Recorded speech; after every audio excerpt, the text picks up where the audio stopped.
To my YouTube listeners, if you haven't subscribed to the channel yet, please subscribe. It'll make a big difference for the Chassidic Story Project. This is the Chassidic Story Project with Barak Hullman, podcasting from Jerusalem, Israel. This podcast is sponsored by listeners just like you. To become a supporter of this podcast, please go to HasidicStory.com, HASIDIC story.com. You'll never know, you'll never know, you'll never know, you'll never know. Herschel was one of the wealthiest Jews that lived in his area, and even though he was so wealthy, he remained a very simple and modest person. He didn't wear fancy clothes, he didn't have fancy parties, and he remained very down to earth. And it was known that Herschel was the manager of the nobleman who owned all of the real estate, the entire region in which he lived. And everyone referred to him as Herschel, the manager, because he managed all of the real estate of the nobleman.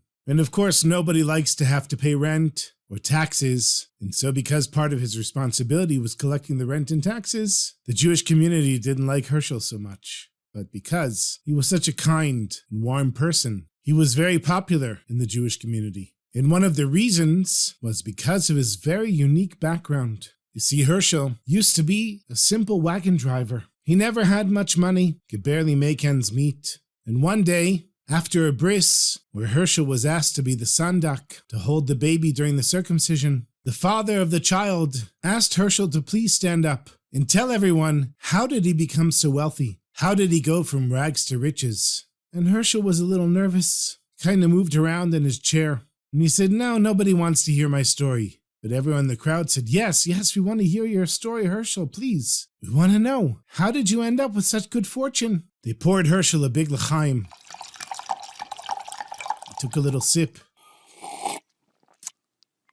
and got up in front of the crowd and told them his story. He said, once when I was a wagon driver, there was a terrible storm. Rain was coming down all over the place. It was so hard, I could barely see in front of me. Lightning was striking left and right. And the winds were going to knock over my horses and myself. Everyone was smart and they were staying at home. They'd locked their doors and closed their windows. But I had already obligated myself to a powerful nobleman to deliver a wagon of goods to a faraway place. And I knew that if I delayed another day, could be that the nobleman would be more dangerous to me than the weather. And so feeling that I didn't have any choice, I decided to go forward in the storm. At first I drove slowly, but it wasn't just the rain. All of the roads had turned to mud. And it's lucky for me that the wagon didn't sink or an axle or a wheel broke. But I just kept going slowly for a few hours. And then I see in front of me on the side of the road is clearly a Jewish man with a big beard. And he was completely soaked from head to toe. And his clothes were so dirty with mud, it was as if he was made of mud. So I slowed down and pulled over. And I said, Shalom Aleichem, my sweetest friend. What are you doing out here in the rain? And as I got closer to the man, I was shocked to see that it was the Sasov Rebbe, Reb Moshe Leib Sasov. I said to him, Rebbe, quick, get on the wagon. The Rebbe climbed on. And I tried to get the water and mud off of his clothes. The Rebbe was just staring at me, as if I was an angel that came out of heaven. And I was staring at him, trying to understand, what is the Rebbe doing standing in the middle of a storm on the side of the road? What's he doing here? And so the Rebbe told me that he had made a promise to himself to go and visit his parents in the town of Brod, where they lived. And every now and then, like this time, when it came time to visit, he realized that he didn't have any money. And so he had no choice. He couldn't hire a wagon. He didn't have a horse. So he had to walk from Sasov to Brod. In the morning when he left, the weather seemed fine. But then a little storm started. And then it was getting worse and worse. But he had already gone more than halfway of the distance. And he figured, I'm doing a mitzvah. And once I've started, I'm not going to stop. So the Rebbe said to me, what are you doing here? Why are you driving in the middle of a storm? And I told him I had taken a job from this nobleman. And I realized that the nobleman might kill me if I don't do the job. So I figured the nobleman might be worse than the storm. And I started driving in the storm, despite the weather. So the Rebbe says to him, how much money are you going to make from this job?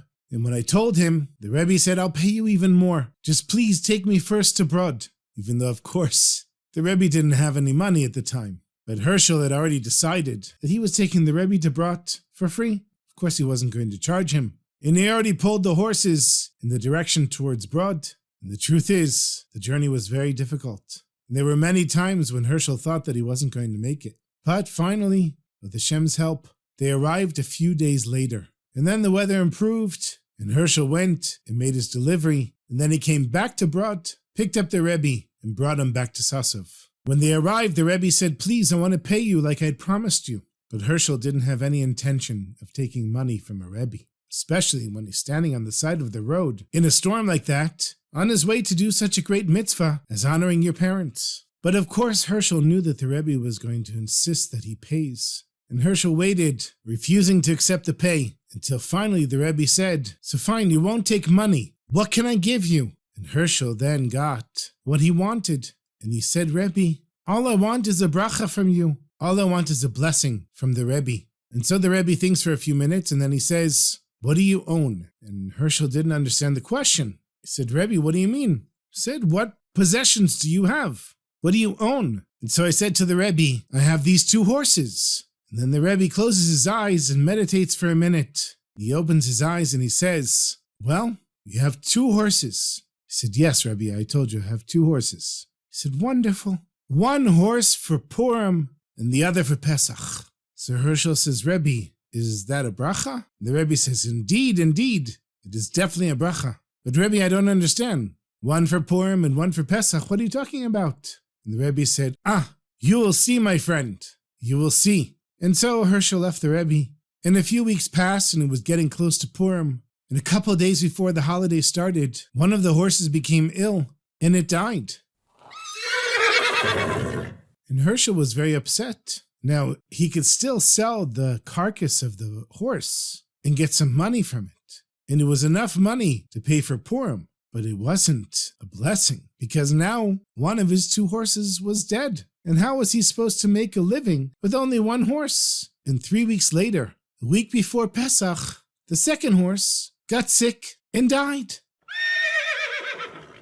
And Herschel is besides himself. Both of his horses died. He didn't have any money. He didn't have a way to make a living. He sold the body of the dead horse, and he made just enough money to pay for Pesach. But once the holiday of Passover was over, he had no way of making a living. And he's sitting there after Pesach saying to his wife, the Rebbe said 1 horse for Purim and 1 for Pesach. Well, apparently he meant one's going to die before Purim so we can pay for Purim, and one's going to die before Pesach so we can have the money to pay for Pesach. But then what? So Herschel's wife says, go to the Rebbe and ask him. And so I come to the Rebbe.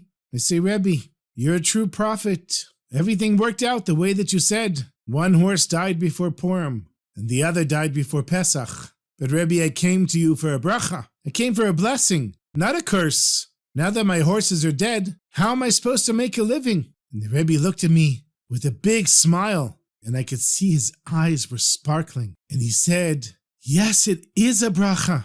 1 for Purim and 1 for Pesach. But Rebbe, how is this possibly a blessing when everything has been taken away from me? And the Rebbe said, everything has been taken away from you? And Herschel said, yeah, you took my 2 horses away from me. The Rebbe said, no, Herschel, you don't understand. Everything has been given to you. And Herschel said, Rebbe, I'm sorry, I don't understand. The Rebbe said, Herschel, you have been given the gift of Emunah. You've been given the gift of total trust in Hashem. And now it's up to Hashem to fulfill the bracha, the blessing. And Herschel said, I have to admit that I didn't understand how there was a blessing in this. And so I said to the Rebbe, please, I don't want to leave here without understanding what's going on. And the Rebbe said, Herschel, I'm so envious of you. I never had a test like this. Herschel said, a test like what? He said, a test of total faith, like yours. Now go, Herschel, and come back here when the blessing has come true. And so Herschel left the Rebbe, not having any money, not having a horse. And he's walking from town to town on his way back home. And he passes by an inn, goes to spend the night, and he hears 2 Jews are talking with one another. They're talking about a nobleman, a very wealthy nobleman, that owns a lot of property, and that he can't find anyone to manage his property. Everyone he hires disappoints him. And these two Jews were once his managers. But they couldn't get along with the nobleman. So Herschel says to them, "Who is this nobleman and where does he live?" And they said to him, "Why, you have experience in managing property?" He said, "No, but I have a bracha from the Rebbe." These two Jews thought it was very funny. But they figured, okay, this Herschel here is not so smart. So we'll take him to the nobleman and let the nobleman chop him up into mincemeat. And so the two Jews brought him to the count, to the nobleman.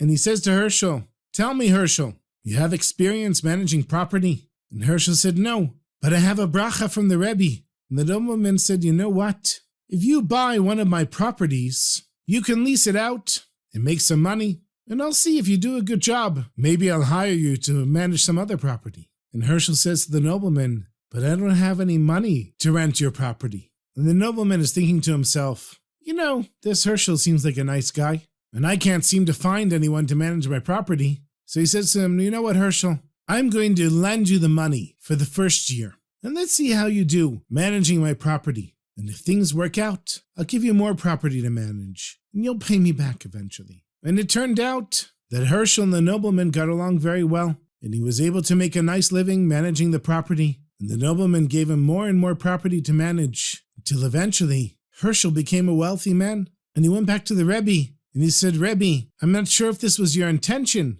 but I became the manager of a huge amount of property for the nobleman where I live." And the Rebbe says, "Yes, that's the blessing. One for Purim and one for Pesach. It was decreed in heaven that you would no longer be a wagon driver, that it was time for you to become rich. And all that was needed was to take you out of where you were so stuck and allow you to have faith in Hashem so that you could be given what was always meant to be yours." And so Herschel turned to everyone at the Brit Milah, where he was speaking, and he said, "So you see, my sweetest friends, it's true that I have a lot of money, but the reason that I don't have a big ego is because I know that it's only a result of the Rebbe's bracha. It's only a result of it being decreed in heaven that I no longer be a wagon driver and that I be a wealthy Jew. But I know that any money that I have isn't from the work of my own hands. It's from the blessings that came from the Rebbe and from Hashem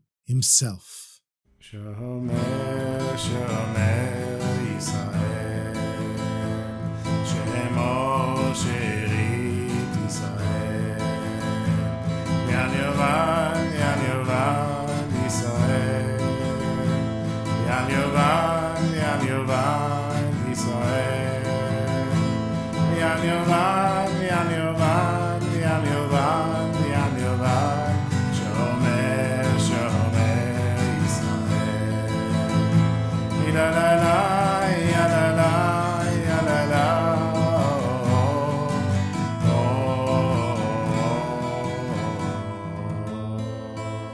I have one more short story for you. The daughter of the Vizhnitzer Rebbe, Rabbi Menachem Mendel, had just gotten married and was living with her young husband in the home of his father, Rabbi Yeshua of Belz. And in the first few days of the marriage, the Vizhnitzer's daughter, Sarah, became very ill. And of course, both of the fathers, everyone in the family was davening for her. And every day, the Vizhnitzer Rebbe would get an update through a telegram or a letter saying how his daughter was doing. But one day, neither a letter nor a telegram arrived. But his son, Reb Baruch, told his father, "I'm sure you have nothing to worry about. They probably sent a letter and it's just been delayed." And sure enough, that afternoon, a telegram arrived from Belz, saying that Sarah, the daughter, had recovered. And when Reb Baruch saw that his father, the Vizhnitzer Rebbe, had been so stressed when he didn't get the letter, and now that he knew that his daughter was fine, his spirits had returned to him, and he was able to be joyous again. Reb Baruch asked his father, "Father, how can it be that a great tzaddik and a Rebbe like you should be so shocked by not getting any news about how your daughter is doing just for a few hours, that you wouldn't be able to be joyous all the time? I would think that somebody who's worked on themselves as much as you, Father, would be able to maintain their emotional balance, whether things were good or not." And Reb Menachem Mendel, he says to his son, "I've been working on myself my whole life, level by level, trait after trait, trying to grow in my connection to Hashem and my fellow Jews. But the one mitzvah that I have found harder than anything else is to love my neighbor like I love myself. At one point, I thought I had actually reached that level, and that I couldn't make any difference between things that bothered me and affected another Jew in this world. But this morning, when I didn't receive a letter about your sister Sarah, I became very emotional. I thought, God forbid, the worst might have happened. I thought maybe they weren't sending me a letter because, God forbid, who knows what. And now I realize, my son, how many notes have people sent to me? How many people reach out to me every day, every hour, telling me about their problems and their tragedies? And do I feel for them the way that I felt for my own daughter? It just shows me that no matter how hard I've worked on myself, I have such a long way to go. Because when I didn't get the news about my daughter, I was truly distressed. But when a Jew gives me a letter and says that his daughter is sick, I don't feel the same distress. And so may Hashem bless me that when a Jew sends me a letter or comes to me asking for a bracha, I be able to feel their pain like my own pain and their love like my own. And so you see, my sweetest friends, no matter how high a spiritual level you reach, there's always further to go. Even the great Rebbes can always go higher. And if they can, then all the more so for us simple folk. So may we take strength in these stories, remembering that Hashem is running the world, and our job is to have faith in Hashem, hopefully with joy, with simcha. And when our fellow Jew is in pain, we feel their pain like them. And when our fellow Jews are joyous, we feel their joy as if it's our own.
Thank you so much for listening, my sweetest friends, as always, every week, to all the old listeners and all the new listeners, all the children, all the adults, and everybody who listens all around the world. Thank you so much for listening. I want to thank one of the new supporters of the podcast, Reb Michael and his family in Pomona, New York, and he and his wife's children, Cyril, Yaakov, Gabrielle, and Ellie. Thank you so much for becoming supporters of this podcast.